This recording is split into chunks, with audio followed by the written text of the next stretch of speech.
ની અંદર આવ્યા ત્યારે દશેરા ઉજવાણા. એમ આ સંપ્રદાયની અંદર હજારો સત્સંગીઓ અજેન્દ્ર પ્રસાદજી મહારાજની નિશ્રામાં છે, એમને જ આચાર્ય તરીકે માને છે અને એ જ આ સ્વામિનારાયણ સંપ્રદાયના આચાર્ય તરીકે છે. ભાવિ આચાર્ય તરીકે આ સંપ્રદાયની અંદર હજારો લાખો સત્સંગીઓનો વિશ્વાસ માત્ર નુગેન્દ્ર પ્રસાદજી મહારાજમાં છે. આજના દિવસે હું ગુરુ પૂર્ણિમાના પાવન પ્રસંગે એમ કહીશ કે પૂજ્ય નુગેન્દ્ર પ્રસાદજી મહારાજ જયારે આ દિવ્ય સભાની અંદર આપણને આશીર્વાદ આપી રહ્યા છે, દર્શન આપી રહ્યા છે, ત્યારે સ્વામિનારાયણ સંપ્રદાયની પરંપરા અને સ્વામિનારાયણ સંપ્રદાયના ઇતિહાસની અંદર ભગવાન સ્વામિનારાયણે દેશ વિભાગનો લેખ બાંધીને જે આજ્ઞા કરી છે કે આચાર્ય મહારાજ શ્રી પોતાની જગ્યાએ આચાર્ય તરીકે પોતે જ નિયુક્તિ કરશે. અને એની અંદર મહારાજે એમ લખ્યું કે આ સંપ્રદાયની અંદર જે સમર્થ હોય, સત્સંગને સાચવે એવો હોય અને સત્સંગ સમાજને નિયમમાં રાખે એવો હોય, એને ગાદીએ બેસાડો એવી શ્રીજી મહારાજે દેશ વિભાગના લેખની અંદર આજ્ઞા કરી છે.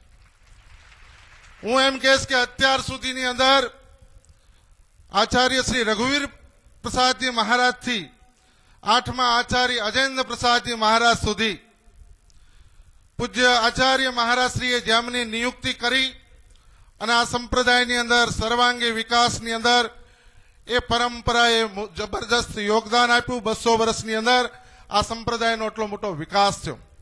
પણ દેશ વિભાગના લેખના ભગવાન સ્વામિનારાયણના શબ્દોને કે ધર્મ પાળે અને પળાવરાવે એવો જે સમર્થ હોય એને ગાદીએ બેસાડવો.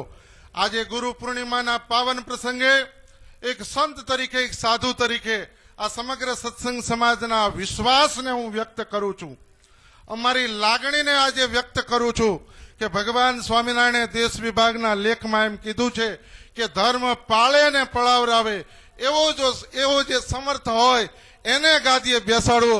એ ભગવાન સ્વામિનારાયણના વાક્ય પ્રમાણે આજે 100% એવી જો કોઈનામાં તાકાત હોય, એવી જો કોઈનામાં સામર્થ્ય હોય તો એ નુગેન્દ્ર પ્રસાદજી મહારાજમાં છે.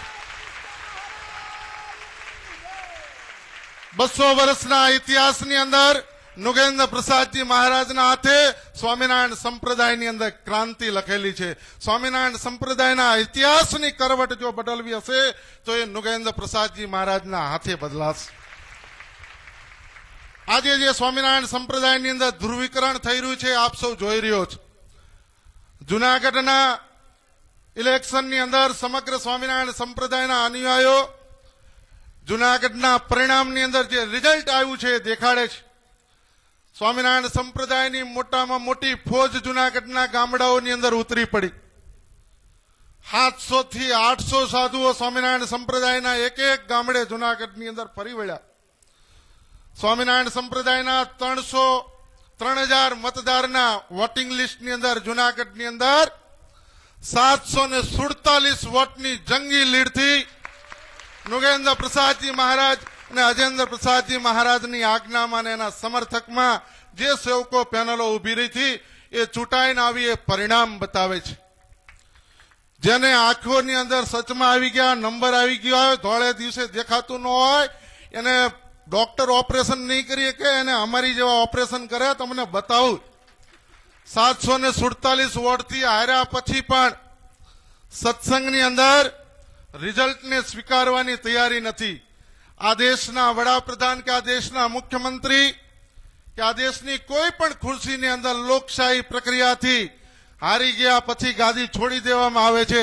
સ્વામિનારાયણ સંપ્રદાયની અંદર 1925 ની અંદર આજે અત્યારે સ્કીમ લાવનારાઓ આચાર્ય મહારાજશ્રી જે સ્વામિનારાયણ ભગવાને આજ્ઞા કરી એ મુજબ આ સંપ્રદાયનો જે વહીવટ ચાલતો હતો એ વહીવટી પરંપરાને તોડીને જે સ્કીમો લાવ્યા એ જ આજે મંદિરોની અંદર એમના બાપ દાદાઓએ લાવેલી સ્કીમને તોડીને વહીવટો કરી રહ્યા છે. આજે શરમ આવી જોઈએ આ સંપ્રદાયની અંદર કે જે સ્કીમો કોર્ટની અંદર ઘડીને તમે લાવ્યા છો, તમારા બાપ દાદાઓ લાવ્યા છે, સમાજ પક્ષને દેવ પક્ષના નામે સમાજને ગુમરાહ કરનારા વ્યક્તિઓ જુનાગઢ મંદિરની સ્કીમને ખાય તોડી મચડીને ગળી ગયા છો. તમારા હૃદયની અંદર તમારા સિદ્ધાંતની અંદર તમે આ સત્સંગની અંદર શું શ્રેય કરનારા છો એ બતાવો. જુનાગઢ મંદિરની સ્કીમની અંદર ક્લોઝ બારની અંદર જુનાગઢ મંદિરના કોઠારીને વોટ દેવાનો રાઈટ નથી. એવા વ્યક્તિઓના વોટ દઈને આ એક સામાન્ય દ્રષ્ટાંત આપું તમને કે તમારે ત્યાં તાલુકા પંચાયતની ચૂંટણી હોય અને તાલુકા પંચાયતની ચૂંટણી થઈ જાય પછી સભ્યો ચૂંટાઈને આવે પછી એને તાલુકા વિકાસ અધિકારી મીટિંગ બોલાવે અને એ મીટિંગની અંદર પ્રમુખ અને ઉપપ્રમુખની ચૂંટણી કરવાની હોય. એ ઉપપ્રમુખ ને પ્રમુખની ચૂંટણી વખતે તાલુકા વિકાસ અધિકારી જે ચૂંટણી કરાવે અને વોટ દેવાનો અધિકાર હોય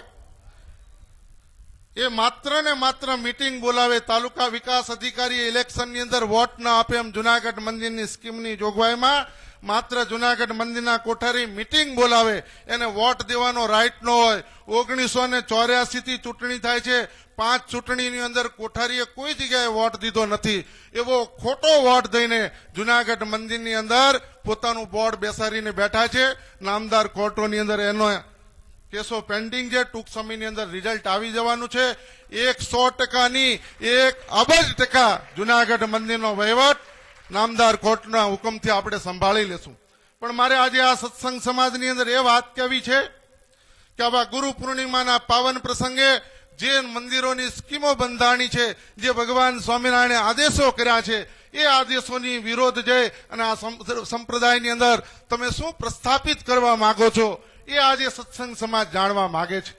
આ સત્સંગ સમાજ અજેન્દ્ર પ્રસાદજી મહારાજની જોડે છે. સમય થોડો છે. પૂજ્ય લાલજી મહારાજના સંતોના આશીર્વાદ સાંભળવાના બાકી છે. ટૂંકની અંદર એક જ લીટીની વાત કરવી છે કે ગઢડા જુનાગઢ તો ઝાંખી છે, હવે વડતાલ બાકી છે. આ સંપ્રદાયની અંદર આ સત્સંગીઓના કાંડાની તાકાતથી અજેન્દ્ર પ્રસાદજી મહારાજ અને નુગેન્દ્ર પ્રસાદજી મહારાજ સિદ્ધાંતના ભેદની અંદર પ્રસ્થાપિત થશે. તમારી જેમ કોઈના ટાંગા પકડીને કે પૈસાથી કે ખરીદીને આ સંપ્રદાયની અંદર સિદ્ધાંત સ્થાપવામાં અમે માનતા નથી. આ નુગેન્દ્ર પ્રસાદજી મહારાજની આજ્ઞાથી આ સ્વામિનારાયણ સંપ્રદાયની અંદર સિદ્ધાંતના ભેદની અંદર અમે કાર્ય કરવા માંગીએ છીએ. આ નુગેન્દ્ર પ્રસાદજી મહારાજના એક અવાજે આ હજારો ને લાખો સત્સંગીઓ અહીંયા બેઠા છે. શાંતિપૂર્ણ ગુરુ પૂર્ણિમાનો ઉત્સવ ઉજવી રહ્યા છે. 3 દિવસથી વડતાલની અંદર મોટો હાહાકાર કરી નાખ્યો છે. હજારો સત્સંગીઓના ફોન આવ્યા, શું વડતાલની અંદર ગુરુ પૂર્ણિમાનો મહોત્સવ બંધ રહ્યો છે? સ્ટે આવ્યો છે, કોર્ટની અંદરથી ઓર્ડરો થયા છે. હજારો સત્સંગીઓ આ મહોત્સવની અંદર ભાગ ન લે.